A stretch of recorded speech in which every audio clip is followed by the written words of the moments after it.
When I started with my PhD, I first wanted to look at the different relationships that are possible to establish between sound and light. There are very obvious ones like the temporal relationship or intensities, stuff like that, where you can very easily map one thing onto another. And then I suddenly realized, and at first I was quite shocked, that as soon as you start thinking about dirt or noise, that you get to a dead end, because I found it inconceivable how you could even think of something like a dirty light, because light is, per definition, you could say something which is pure. And that's also the reason why light is very often also the symbol for the divine, because it's it's immaterial, and therefore it cannot be impurified. And so first, when I ran into that problem, I thought, well, if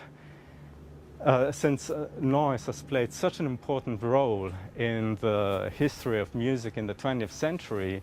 and if there is really no way to create a kind of corresponding element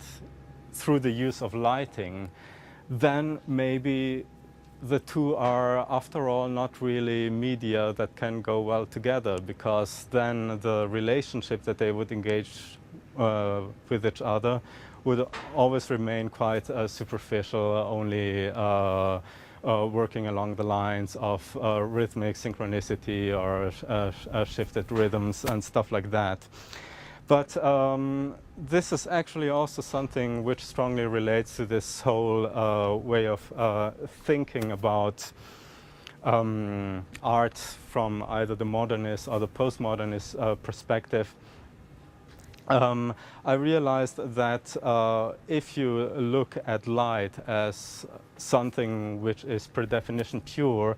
it's a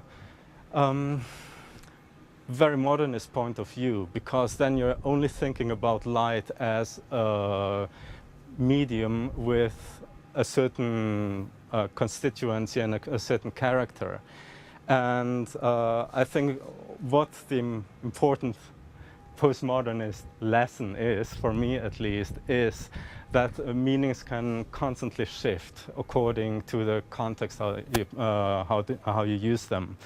And I found that this is also the key for the use of lighting, because if you think about dirt and pureness, or noise and pureness, you can create a whole chain of associations. And what is usually associated with dirt and noise is, for example, also lack of control, a disorder. And pureness is, well, quite the opposite: control and a well-ordered system. And so for me, the key was not to look for dirty light as something which is really impure,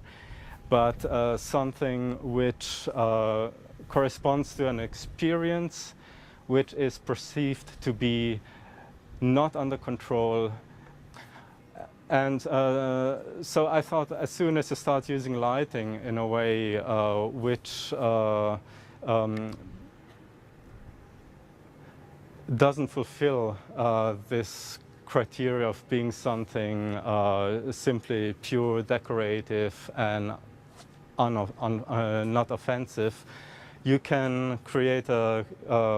element which also corresponds to the experience of something impure. For example, if you're using light to blind somebody, it's a sort of impure experience, because the intensity of the lighting is too much to be properly processed in that moment. Or even the opposite: if you create a situation where you take away the lighting and all of a sudden visual information is taken away from you, it can also create a momentary irritation until the eyes adjust. Things like that, very simple means actually, but these are in a way, possibilities to also approach a medium like light, which is,